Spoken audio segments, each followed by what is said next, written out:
जो आपसे ना बोले उससे राधे राधे आप बोलो, जो आपसे गुस्सा करे उसे आप नमस्कार करो, जो आपका बुरा चाहे आप उसका मंगल मनाओ, आपका हृदय साधु हो जाएगा, आप मंगल में शांति को प्राप्त हो जाएगा। पर जी तब हृदय जलता है। तो सोना जब जलता है तभी तो निखार आती है, हृदय जब जलता है तभी तो निष्पाप होता है। उस जलन को सह गया वही तो महात्मा है।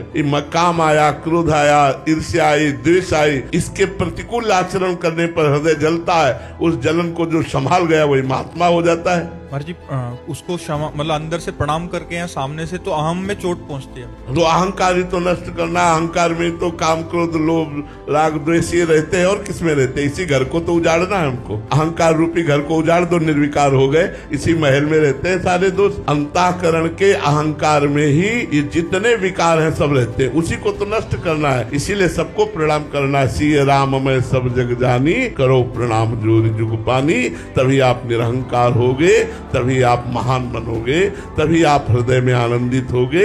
नहीं तो राग द्वेष होता रहेगा, संसारिकता बढ़ती रहेगी। और जी एक बार प्रणाम करने से मान जाए तो ठीक है, फिर ऊपर से और ज्यादा तो हम और प्रणाम करेंगे, हम और प्रणाम करेंगे। हमारा प्रणाम बंद नहीं होगा, उसका राग द्वेष बंद हो जाएगा। तो हमें चाहिए, हम लोग आध्यात्मिक हैं, यदि हमसे कोई द्वेष करे तो भी हम उससे द्वेष न करें।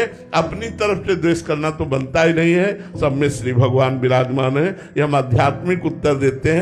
और ये कभी मत सोचिएगा कि यदि हम द्वेष करने वाले को क्षमा करते रहेंगे तो द्वेष करता ही रहेगा। नहीं, हमने आज देखा है वो प्रेम करने लगेगा, वो द्वेष नहीं करेगा, प्रेम करने लगे। क्षमा में बहुत बड़ी सामर्थ्य है और क्षमा सामने वाले को तुरंत बदल देती है। ये क्षमा आध्यात्मिक बल है, ये महान बल है। इसे सबको प्राप्त नहीं होता, सत्संगियों को प्राप्त होता है क्षमा करना। नहीं तो एक गाली दे तो दो गाली देने का मन होता है, जब एक गाली दे हम राधे राधे करके निकल जाए, यही हमारी आध्यात्मिकता है। क्षमा करना कमजोरी नहीं, बहुत बड़ा बल, बहुत बड़ा बल। क्षमा बलवान होता है, वो तो कमजोर होता है जो क्रोध करता है, क्षमा बलवान होती है।